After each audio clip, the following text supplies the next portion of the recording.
Welcome to the Waiting Warriors podcast. As loved ones of first responders and military personnel, we often face life situations and challenges that many others don't experience. And while each of us and our experiences are unique, together we can learn from one another and become stronger in this journey of life. Now let's step out of mediocrity. It's time to thrive.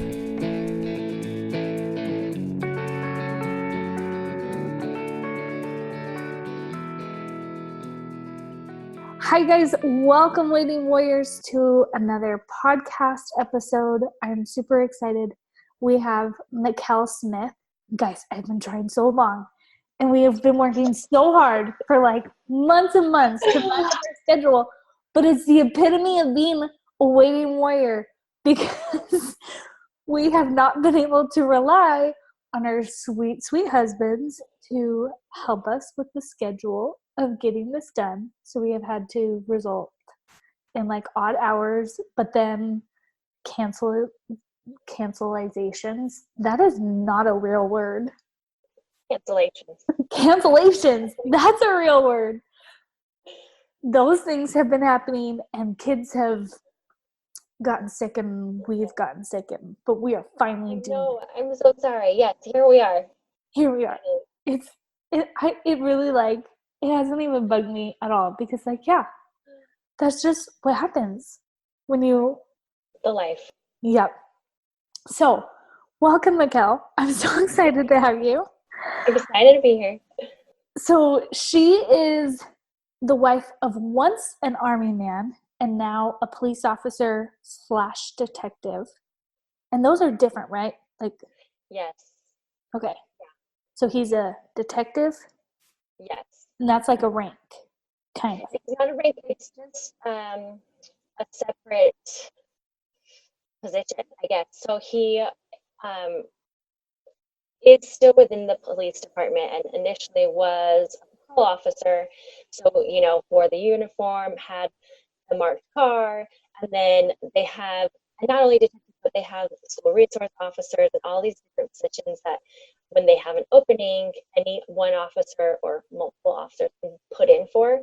And so detective is one of those where he put in for it and went through an interview process and was selected. And so now he is no longer on the street. He gets to wear, typical work clothes and has an unmarked car so that people don't know that he's a detective, when they see him on the street.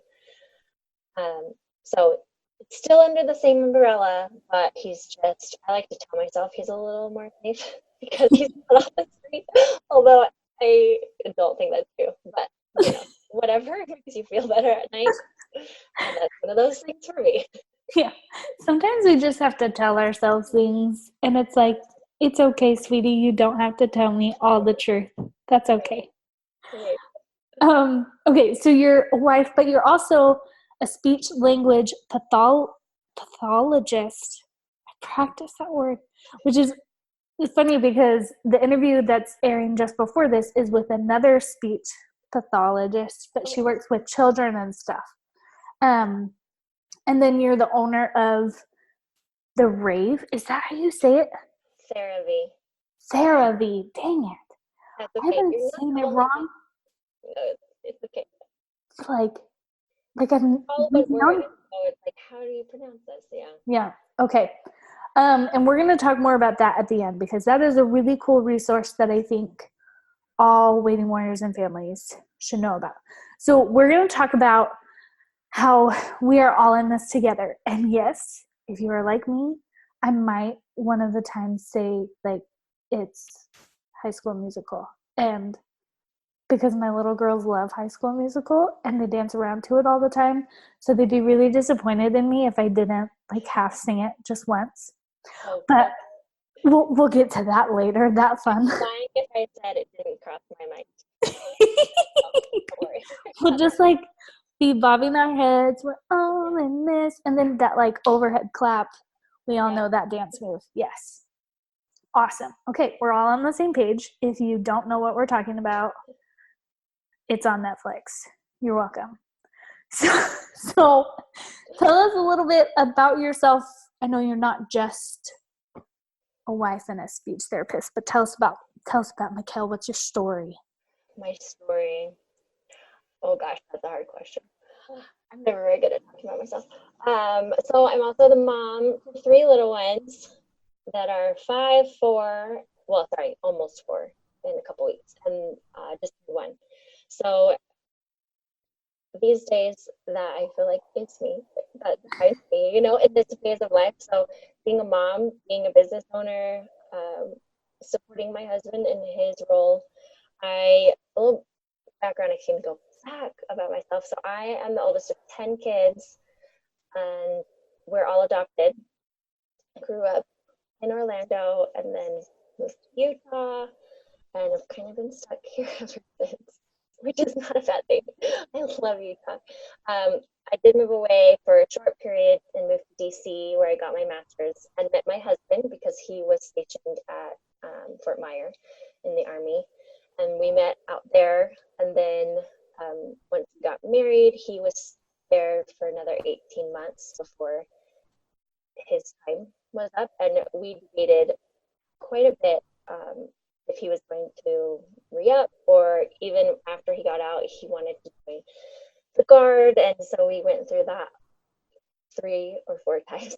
And there's a little bit of a funny story with that too. But so most of my adult life, though, I've been living away from home, and then our married life has been he's been in the service of others. And so I've tried the best that I know how to support him in that role, and yet still feel confident, I think, in the life that we've chosen, and feeling safe.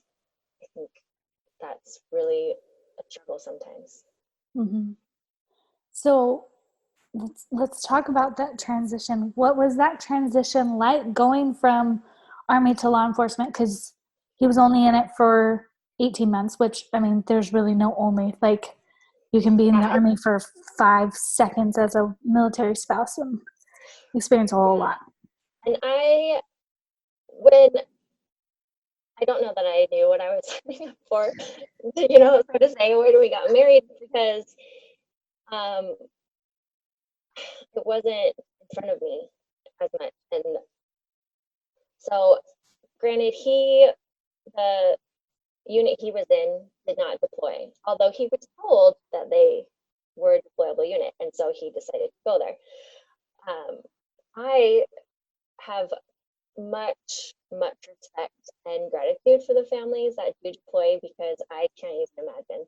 I struggled when he was gone for like 2 weeks, on trips, and so that's one thing that I'm grateful that he did not experience, that I'm so grateful for those that do.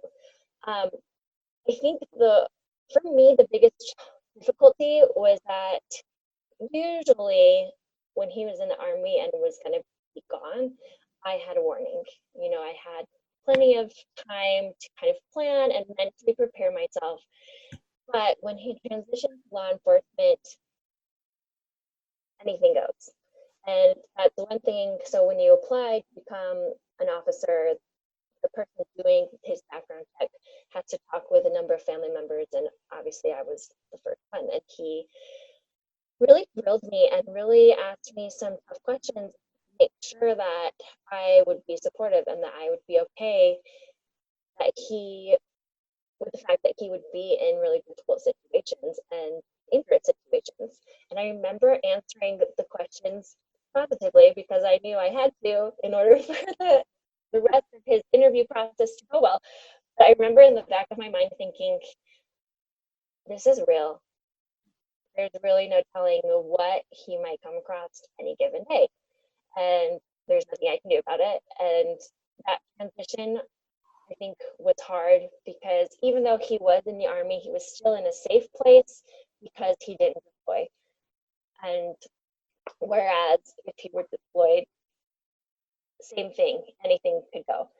So making that transition to law enforcement officer, that mentally was tough for me. Just thinking, okay, yes, I know he's on the street and he'll be making stops and he'll be going to calls and anything can happen. I don't know, that sense of security was gone. And then also knowing that he could, usually he worked certain hours, but then if something came up at the end of a shift, he would have to stay longer. Or now being a detective, if something comes in that's really big, they either call everybody out or they all switch off one night out of 9 and they're on call. So if something comes in when it's his day to be on call, he's got to go out no matter what time it is. And so, especially now that we have a family and have things going on, that at times can be really difficult too, because you've got something planned and then all of a sudden it's, oh, dad can't join us because he has to go to work. We have family that lives 30 to 40 minutes away, and recently we were on our way down to a family event and we literally got like halfway there and he got a call that he had to go in, and I just started bawling. And I mean, I felt bad afterwards because he obviously feels bad too. It's not that he wants to leave those family functions, he doesn't want to miss out on those things, but at the same time he has it, it's his duty to the city that he serves to go in when they need him. So those aspects were difficult and sometimes still are. Mm-hmm. Yeah, I feel you on especially that last one, because my husband Austin has a very different job compared to most soldiers. Because he's a chaplain, he is on call. Oh, like there's that aspect. It's not like he ever really leaves work. And we have had so many of those call-ins, or it always happened when like we've never quite had we were driving towards something, but it's like a family event was scheduled when he had to be gone for the weekend or something. Like for 3 years, it was 90% of the fun events were like scheduled in him. And so that really should be like a whole episode in and of itself, just talking about, I need to find somebody who knows better how to handle that, because that is a really hard thing that we face, where we want them there, and so we're sad because we want them there. We want to have this memory with them. They want to be there, but then we both know that, okay, somebody needs him, like, but then we need him, and it's just this endless circle. But that's interesting, because the other interesting thing I was thinking about is I've had a lot of people reach out on Instagram and Facebook and be like, it's been a lot of police wives. Like, I'll have some post about something military or whatever, and they'll be like, oh, I just admire you military wives so much. Like, I could never do what you do. It's like, oh, no. I could never do what you do. It's so interesting because we have so many similarities, but like the timing of it is different, because my husband is not getting shot at every day, like at least not right now. But it's like the daily things are, you guys just deal with scarier things on a daily basis. So my hat goes off to you guys. Well, sadly, I feel like in recent years that has become more prevalent. Yeah. The violence towards police officers has increased so much. And I'm sure it's just that I wasn't paying as close attention when he wasn't, but I felt like, in my perspective, when he joined is when I started hearing about all of these shootings and so many officers being killed on duty. And I was like, really? This is what you want to do? I mean, why? somebody needs to be, exactly, but at the same time, like, why? So Yeah. it has been, and it probably is just that it's been in the forefront of my brain now because that's what he does. But sadly, I feel like across so many fields, I don't know. It's Yeah. just crazy. Well, there definitely has been a shift, even just like especially in the last few years, of just the general consensus not being, um trying to say this in the nicest way possible, but maybe I just won't say it in the nicest way possible because that's my personal opinion, but just not like a lack of decency and respect towards the law. And I get that there are some people out there who do not do their job well and are not fair and are not respectful, but they're like taking it out on everybody Yeah. when that's not acceptable, because those officers have wives and husbands and families and husband and mothers, father and mothers. Like, they have families and they have loved ones that care about them. And even if they do make a mistake, that kind of action just is gross to me. But so I will say that there definitely has been a transition the last few years. So yeah, kudos to you guys. So I want to get into the goodness, although that was very interesting to hear. um, so what happened because you said you want to talk about how we're all in this together. What happened in your experience over the last, it'd be what, 7.5 years now, that got you to this conclusion that we are all in this together? And what exactly does that mean, that we're all in this together? So to me, that just means that we're all experiencing similar things. We all have those feelings of doubt. We all have those insecurities, those um, nights where you stay up and you worry about your loved one who's either in the military or, a first responder of any kind.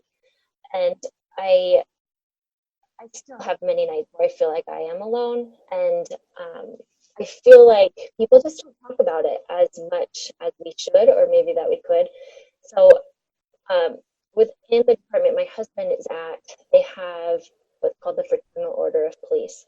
So just those that are in the um, agency can be a part of, and they have lots of benefits. But some of the things that they do is they put on events for families. And so just in talking with some of the other wives at those events, I came to realize, oh, I'm not the only one that feels this way. Everybody has these experiences and has these emotions.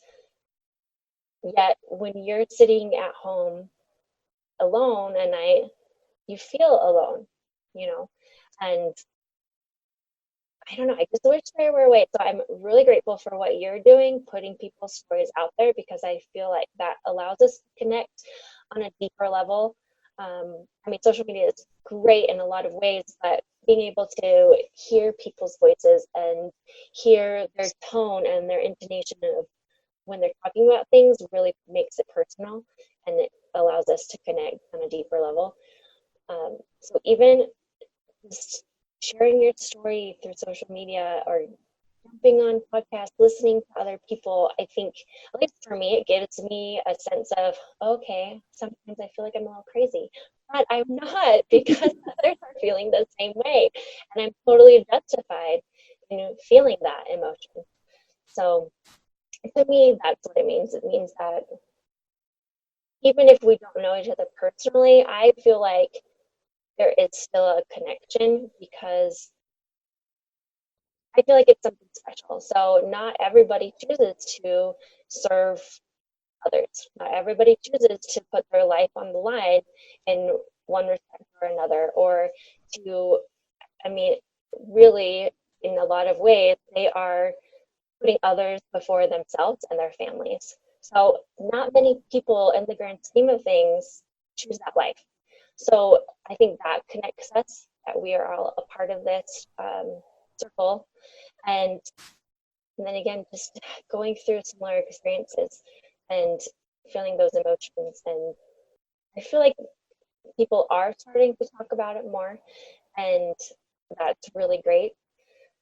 So yeah, to me, that's what it means. Just, I feel like a lot of times too, when there is a tragedy, is when, and that goes for anything, but within our community, the law enforcement community, unfortunately here in Utah, we've had a couple of deaths this year already, and you see the outpour of love and compassion and outreach during those times. And I feel like for a brief moment that connects us all just a little bit more. And then, of course, people get busy with life. And I wish that there were a way to remember those times, how you felt in that moment of just having sympathy for a family or feeling a connection towards them. My husband has gone with both of well, there have been two. So with both of these, the other agencies or jurisdictions have the opportunity to go stand guard. And he's had the chance to go do that and has talked about how humbling that it's been. And in talking with the family, you know, the just circumstances of the event and what they're going through, they feel the love from the community too. I think people forget that, at least I do. I forget that even outside of myself, outside of his city, you know, it's everywhere. There are families just like me, just like you everywhere. And so trying to remember that, I need for myself, I need to do a better job. So yeah, I think it's knowing and feeling comfort in the fact that you're not the only one. Yeah. And one thing I was thinking about while you were talking is, because like our circumstances are very different. I live on a military base, and I like walk outside and there's other people that are experiencing very similar things to what I'm experiencing. Go to the grocery store and I'm surrounded by people who are experiencing, like, I have to go off base. And even then, where we live, it's like almost all veterans and active duty, just because this base is so huge. Whereas for first responder families, it has to feel a lot more secluded, because like I'm assuming you would know maybe some of the families that work with your husband, but still, like, they're not your neighbors. Your neighbors are just normal civilians and aren't facing this on a daily basis, and just can't feel the same things that you're feeling. So how do you find yourself connecting and finding those people that you're all in this together? Is it like, do you mostly just rely on online, or? Yeah, online. So there's I mean, like your Facebook group, and there are a couple of others that are tailored to law enforcement. And then, like you mentioned, so knowing some of the other families of the officers that work directly with him is helpful, and I can meet up with those wives and we can have conversations and things. But then we don't even live in the same city that he works in. And so my immediate area, they don't know what he does. I mean, of course, we have some friends that are in our area. So anytime I have a girls' night, I can vent to them, you know, and they're sympathetic, but they don't really know what it's like. And I don't know, in that same point, I don't know the other LEO wives in my area either. You know, I mean, I can spot out police cars and driveways and things, but I'm not going to go knock on their door or whatnot. You should. Maybe I should. Like, hey, I live in the area. I'm a law enforcement wife too. I understand. Let's be friends. Let's be friends. No, maybe I should. But yeah, I mean, I feel like, yeah, that's a little creepy. Yeah, it's a little bit. But it shouldn't be. Shouldn't I be. know, It I is, know, but it shouldn't be. I know. So yeah, mostly just families of those that he works with or online. Yeah. Okay. And so how do you, because as you're telling this, you're saying like, I myself have a hard time remembering that I'm not the only one.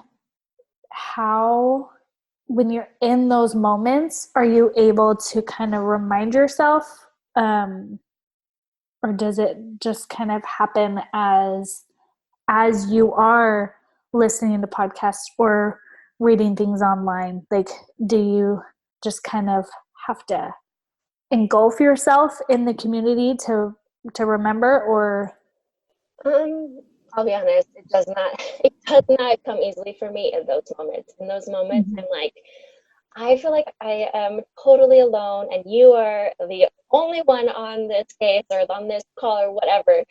And then it's not until after the fact, the next morning, or when he gets home late, that we start talking, and then I'm like, oh yeah, all the other detectives were out there too, so their wives are feeling the same way, and reading things online and really engulfing in that afterwards. But I wish I could say that I were better at that. That's something I'm working on. Yeah. Okay.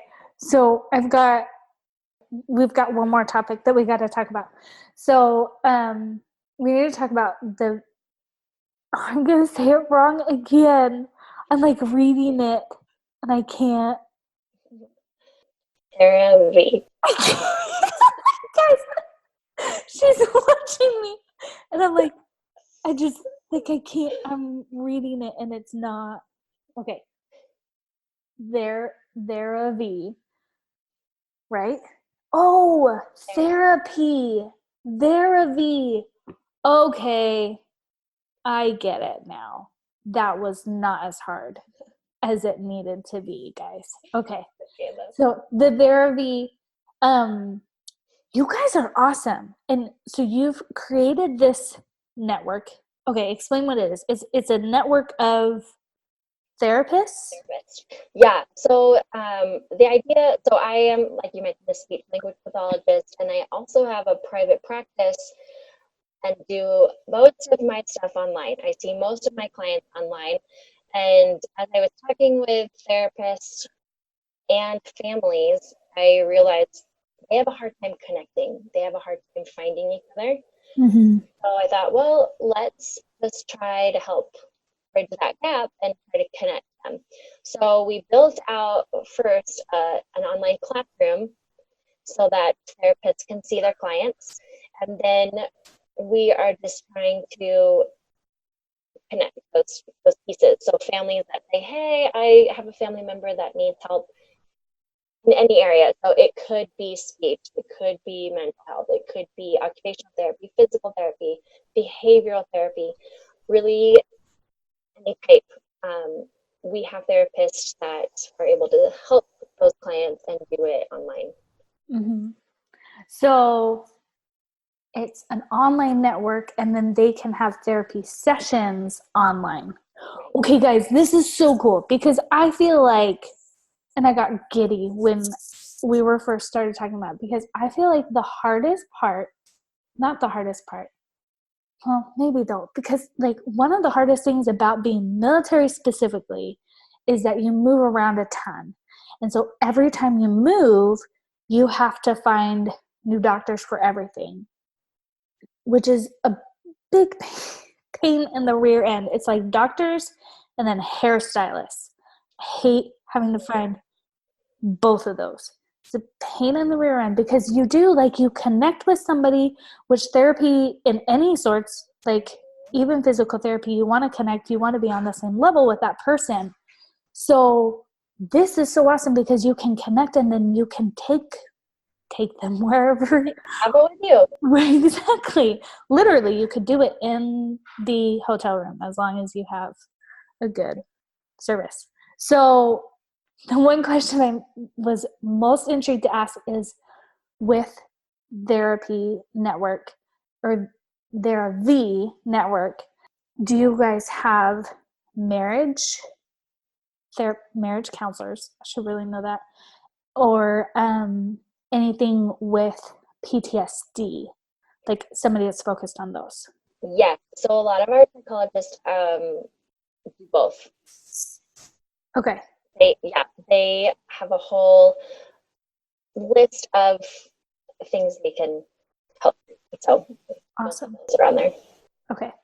Guys, this is like an awesome resource because I know it's hard, even just with the whole moving thing, but it's also hard just to talk to somebody about it. And I'm personally a fan of talking to people before it's like something's broken. Like, right. Don't wait for your marriage to be broken to go talk to somebody, or don't wait for you or your spouse to be in a complete mental breakdown to reach out for help. So that's awesome. And we will be spreading that news all over the place because that is a great resource for everybody. Last question, my favorite of all. What is your key to thriving that you want to share with your fellow waiting warriors? My key to thriving is, we've talked a lot about, especially the therapy, just communicating. So for me, stepping out of myself, those times where I'm feeling sorry for myself, where I'm like, oh, I'm alone in this.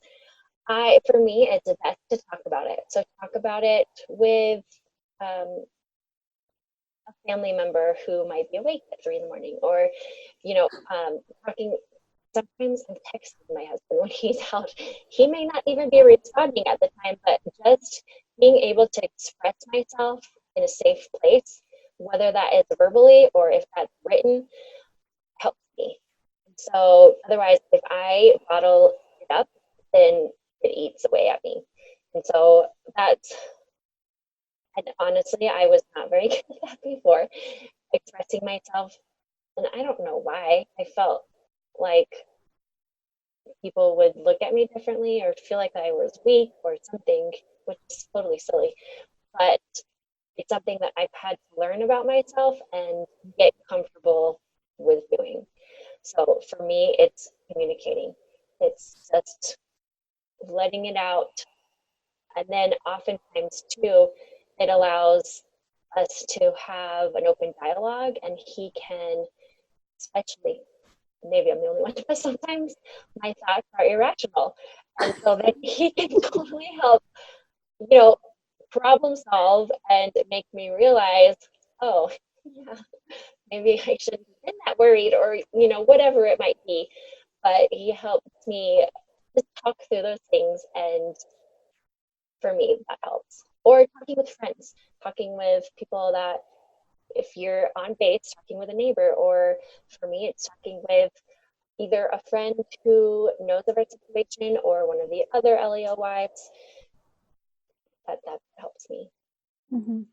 I can tell you that you're not the only one having irrational thoughts. Okay. Yeah, I have a whole post that I started writing today for Instagram about that, because that has been our week. I even I've said that multiple times to my husband this week of I'm pretty sure I'm being irrational, but this is what I'm feeling. And it's hard. It's hard to say that. And luckily I've been blessed with a husband who has encouraged me over the years to express that more. But yeah, you need to. And even it's okay to even say even if you have to say I'm pretty sure I'm being irrational here, but this is what I'm feeling. You gotta just let it out. They're totally valid too. Mm-hmm. Yeah. Yeah. You don't have to act on them, but it's okay to say that you are feeling this. I totally agree with that. Awesome. Thank you so much for being on here. We finally got this. Sorry. So good. Last thing, for people who want to connect with you, how should they do that? Yeah, so through social media, Therapy Network on Instagram and Facebook, or you can reach me via email. at Mckell at TerraVNetwork.com. Okay. And we will put that in the show notes because she's a cool person to talk to, obviously, as we just experienced. So awesome. Guys, check her out. Check their dang, I still am like messing it up.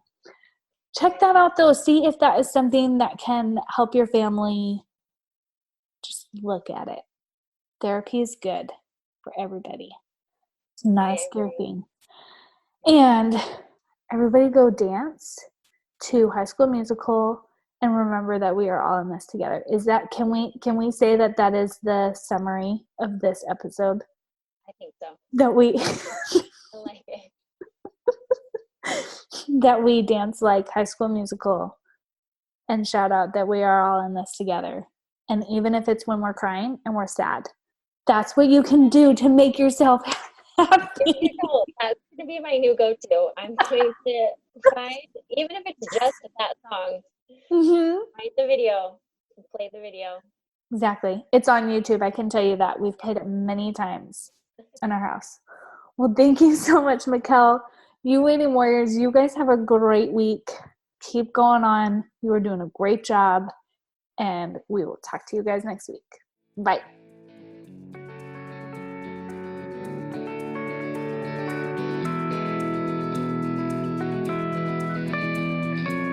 Hey everyone, I have a favor to ask. If you have enjoyed this podcast, can you leave a review and subscribe? I promise it just takes a second and that will help more people find this podcast. Also, I'd love for you to join us in our Facebook group. Just go to facebook.com/thewaitingwarrior, click groups, and then The Waiting Warriors. Until next time, have an awesome day.